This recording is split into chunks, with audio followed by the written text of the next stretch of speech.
Welcome back to another edition of Toys I Did Not Own as a Kid. All right, gang, today we're going to be talking about She-Ra, Princess of Power. This is from the MOTU line. This is the MOTU cartoon collection. This came out last year. I just unboxed it. I did the unboxing in Spanish, so you're going to have to watch that in Spanish if you want to see the actual unboxing. As usual, it came with a little mini comic explaining what we're opening up here, and it shows us the three latest of the cartoon collection, and which is She-Ra, Ram Man, and Mantenna. I wasn't too impressed necessarily with Ram Man or Mantenna, unfortunately. But now that I've opened She-Ra up, I kind of want them. But we'll see. We'll see if I run into them again down the line. I may get them as long as they're a decent price. They just don't come with enough accessories. They don't seem as fun. But this one, She-Ra comes with this great sword, which of course looks just like the cartoon, and she comes with this great shield.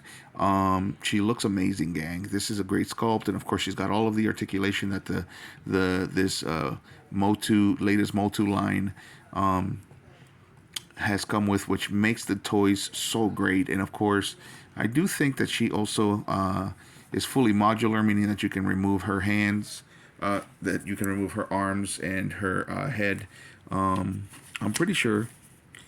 I am pretty sure that she does. Yes, there's a little paper right here that shows us that she is fully modular. So, here we go. One of my favorite play features when it comes to this new MOTU line, and that's because I've had so much fun rearranging the characters. So for those who don't know, this version is from the 1985 cartoon. The 1985 cartoon was a spin-off of He-Man, of course, and in which they tell us that He-Man has a twin sister that was abducted by the evil Hordak when she was a baby, and she was taken to another dimension where she is on the planet Etheria. And in case you don't know who Hordak is, here he is. And so Hordak steals her as a baby, takes her to his dimension, takes her to planet Etheria, and takes over the planet. And then he has his second in command, which is a witch, cast a spell on her so that she is brainwashed into working for him. And at the beginning of the storyline, she is a general for him. And He-Man actually comes to give her this sword, which frees her from the spell and then turns her into She-Ra, the most powerful woman in the universe. So she is the Princess of Power. Of course, they try to... he tries to bring her back to Eternia, to her parents, and she explains that until her world is free, she can't actually come back, which makes sense. I mean, she had a hand in getting it conquered by Hordak, so she might as well make amends, right? So she joins the rebellion, and that's what the series is all about. It was not just a spin-off, but also a handoff. The He-Man series had come to an end, and so his adventures continued in She-Ra. He would appear there every once in a while. There were always episodes in which He-Man was featured, and he would help out the rebels. But a lot of people were upset because they just went ahead and canceled the series and then continued it in She-Ra. By the time that happened, I was a little too old. I didn't necessarily care. When She-Ra came on, I wouldn't even watch it. My brother and I would actually watch other cartoons, but we would turn it back to She-Ra because there was a feature in the show. There was a character called, I think it was Twiggy or Twinkie or something like that, and he would hide in the scenery in the background. And so at the end of the show, along with the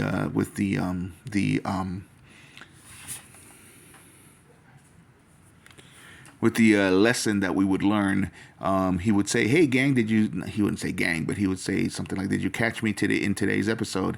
And so my brother and I actually came up with a game where whoever found him first would win the game. So, and my brother would always find him first. I'm not good at those kind of things. Like, honestly, Where's Waldo books. Are like my nightmare, looking for things like that, and I've never been able to see like the 3D like those 3D posters that were really, really big in the 90s. I was never able to see the images in there, so I don't know, my brain just doesn't work that way. But anyway, this is a great figure, gang. It's got all the posability that this MOTU line has brought to the game. as I've said many times before in my videos, the reason why I didn't own any of the original Masters of the Universe line is because I didn't like the fact that they didn't have that much articulation. They had 5-point articulation, sort of, but they sat really squat, and you couldn't pose them or anything like that. And even back when I was a kid, I loved articulation in toys, and the reason why is because GI Joe, GI Joe from the '80s had all that great articulation, and they were small, and they had those great vehicles. It was a great toy line. So once you got your hands on a GI Joe, you didn't want anything less. So of course there were exceptions to the rule, and you would take 5-point articulation if the toy was cool enough. Of course, I'm talking about Star Wars toys and things like that. But there were some Dungeons and Dragons toys that were really cool too, and they had only 5-point articulation. Secret Wars was another one. But that was because of the characters. Who doesn't want Spider-Man or Wolverine or Iron Man? But anyway, so that was the reason why I didn't own the Masters of the Universe original toy line. And the reason why I didn't own any of the original She-Ra was because, of course, they were geared toward girls. And back in those days, most of us would be embarrassed to get found out if we were playing with girl toys. Now, in my old age, it doesn't matter. I don't care. And they're making these for us anyway. You don't have a whole toy line. You just have the She-Ra line. And I really think that they should. One of my disappointments with the re-release of this one, for example, when MOTU came out with it, it was great that they did the cloth goods, and it was cool that they kind of stuck to the original mold, but they gave her this plastic hair, and the original had real hair. And I was like, you know what? Why not have the not real but realistic hair? Why not have the realistic hair? And also, dude, where's Catra? Why haven't we gotten Catra yet? Or the crab lady? I think she was a scorpion lady, right? Scorpia or something like that. Also, another thing that was disappointing is the originals had these jewels that actually were a separate thing and they would shine. Mattel, you could have done that. You could have put a jewel here and you could have put a jewel there instead of just a painted mold. But whatever. We got what we got, and I actually, I'm not going to lie, I definitely like this. It was great to get this. But now that I have this, holy crap, this is so awesome. And I didn't have to pay an arm and a leg for it. That's the best part. It was under $20. I bought it full price. Couldn't resist. And, I'm not even going to regret it. If I find another one like at a toy convention or something, I am going to be going to a toy convention this weekend. But if I find another one like at a toy convention or something later in the year, and it turns out that I could get it for $10, I might just get another one. This is great. She's awesome. She actually stands up on her own, much better than this one because they gave her such little feet in this one.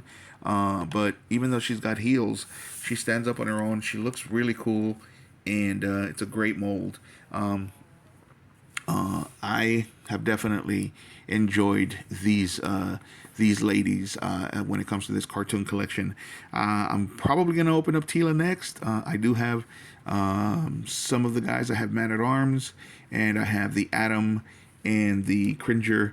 I can't stand that He-Man. I wish they would have done a better job of elongating his neck. That's all they needed to do was elongate his neck a little bit more, and it would have been great. But here we go. This is a great She-Ra, and again, under $20. So I definitely recommend if you have the chance to get her now. Mattel did a great job with this one. So anyway, video's getting long. I'm gonna cut it here. I'm starting to ramble, and let me know what you guys think in the comments. And as usual, if you like the video, hit a like, and if you like the content, subscribe. And thanks for watching, gang.